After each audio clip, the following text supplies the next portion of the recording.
tonight, we weren't at our best on the defensive end, especially defending the three-point line. We're a much better defensive team than we showed tonight in front of a capacity crowd that gave us their all. We just didn't give them our all. We started off the game lethargic. We had some of the most uncharacteristic turnovers I've ever seen in terms of just giving them the ball. It wasn't anything to do with their defense in that situation. But give them credit. They made three-point shots. Had us on our heels. We tried to close the deficit a little bit at the end of the first half, but again, we started off the second half not executing on offense and not finishing our shots in the paint. We finally decided to go absolutely small, play without a center, and just try to trap. And boy, our team showed a lot of heart, a lot of character. Our crowd didn't give up on us. Most of our fans were still in the building, and we appreciate that. But our guys fought hard. We trapped. We got some good steals. We thought on one possession there that we could have had an offensive foul on them, but it could go either way in those situations. But I'm really proud of the way our guys fought back. I learned a little bit more about this team every day. But we just cannot allow a team to shoot 15 threes on us. And some of the threes, we weren't even close enough. We were playing guys like they couldn't even shoot. But, I'll do a better job of making sure I explain the scouting report. Hopefully we'll get better execution. But when y'all rebound the team by 20, you should win that game. And unfortunately, we didn't do it tonight. So, Alex, over here on the right. You followed much big lineup the last couple games. How much do you feel like that maybe with Avery tonight, where you said you switched to a small lineup later and found success? Well, the bigger lineup, you didn't see Jimmy and Dante out there before, 2 minutes maybe? A minute? So it wasn't that lineup. It was mainly, I guess you're talking about Bola. Yeah. We got some good offensive rebounds from Bola, and we just couldn't convert. But we just didn't do a good job on Purifoy. We didn't do a good job of executing our coverages, and too many turnovers in the first half. Too many turnovers to start the game. I thought, the last couple of days we've had some good workouts, but, we just looked a little disheveled early in the game, and a lot of guys, this was their first time playing in this game at home, and then we didn't make enough threes. Man, we had some wide open threes that just didn't go down, unfortunately. Kind of along that same line, Colton kind of talked about it. It just seemed like even they had good defense, they were hitting shots falling down. It just seemed like they were on a different level right now. Yeah, I just think there were times, Alex, when we were on them, they made the three, but that's probably maybe 3 or 4 threes that they made, and even some that they missed. But there were probably 7 of their threes between Purifoy and especially Brown that was nowhere near in the scouting report. We wanted to make sure that those guys were drivers. Didn't execute. That's not on the players, that's on me. Tony. Coach, you kind of touched on it, but how frustrating is it to dominate Auburn in rebounding and then just not be able to take advantage of it, really? Yeah, it's tough. And I think, I don't know if it was a couple of weeks ago, you'd asked me a question about overlooking an opponent, and I gave that funny look. But it was because I know our team, guys. It takes a lot to get our team ready to play a game. And that's why when I was telling you guys when we were 6-3 to start the first half of the season, people were looking at me like, oh man, you're just satisfied with being 6-3. We win championships around here in football. No, but I know my team, and I know what I'm dealing with every day. So we just have to be focused, confident. We need all 5 players on the same page every possession.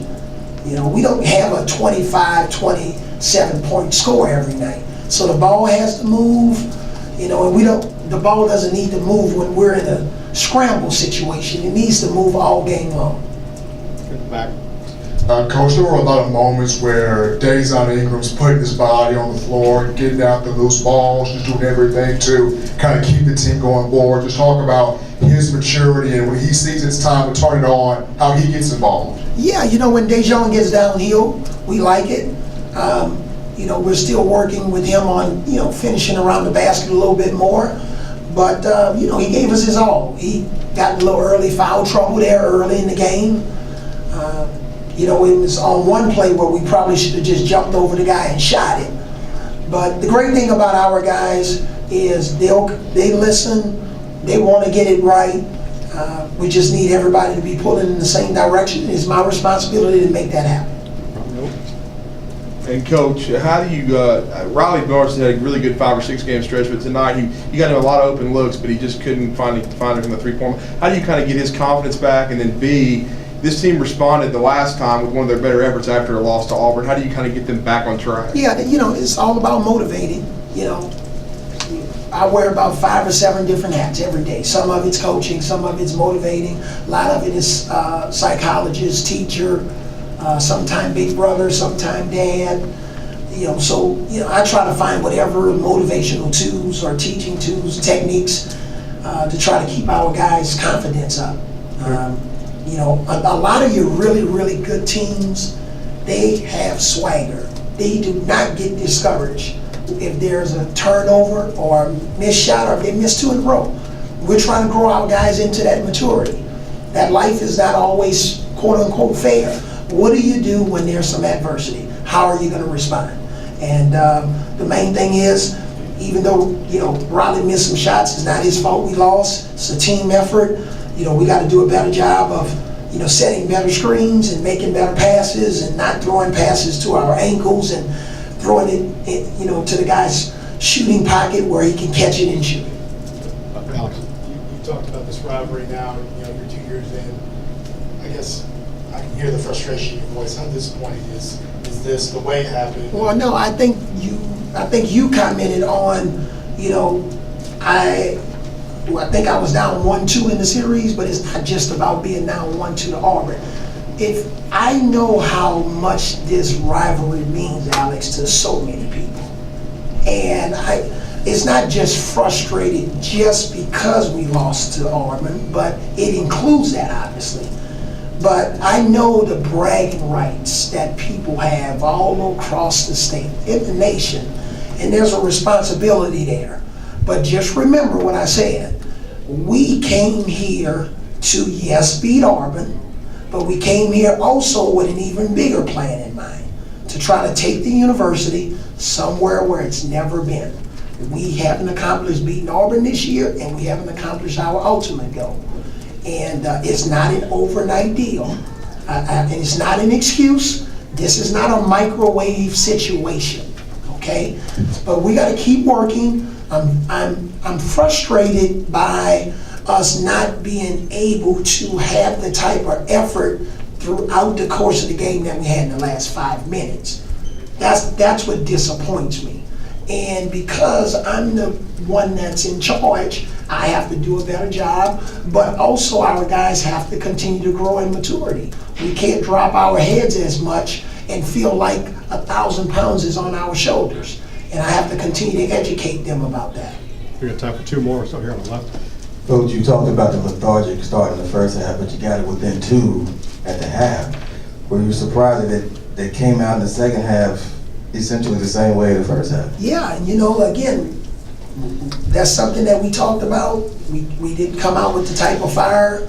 I'll look at kind of lineups and what we did and where we are. But again, even with the lineups that we had, we won the rebounding game by 20. We couldn't convert enough of them.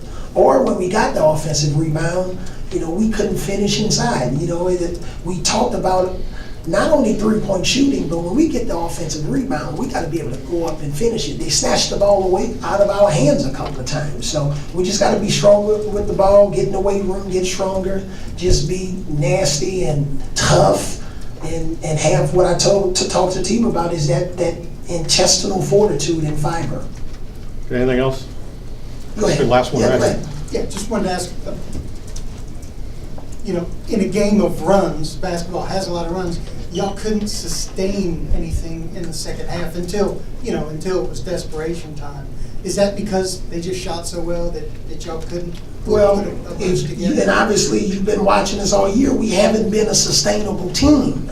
You know, you really, really good teams, you know, in the non-conference, they have a sustainable effort. All right, during the course of games, they play for long stretches. That's about mental toughness, physicality, fighting through adversity. You know, as the season moves on, everybody scouts. So if we have a play and it's called for you to go to plan A, what about if you're denied at plan A? What do you do? So, you know, it's just a matter of us continuing to grow as a team. These games are tough. These games are tough. You see a lot of parity in the SEC. You know, Missouri gets their first win today after, you know, the team blew us out. They go lose to Missouri, right? And they get their first win, and I'm happy for Coach Kim. But it's a lot of parity in this league, and that's why I'm just trying to teach our men, we got to stay the course. Stay the course. The team that wins our league this year ultimately may be 15-3 hypothetically, but you're going to have a bunch of people in that 12-6 and 11-7 area. All right, and we just got to stay focused. There's a lot of basketball left in our season.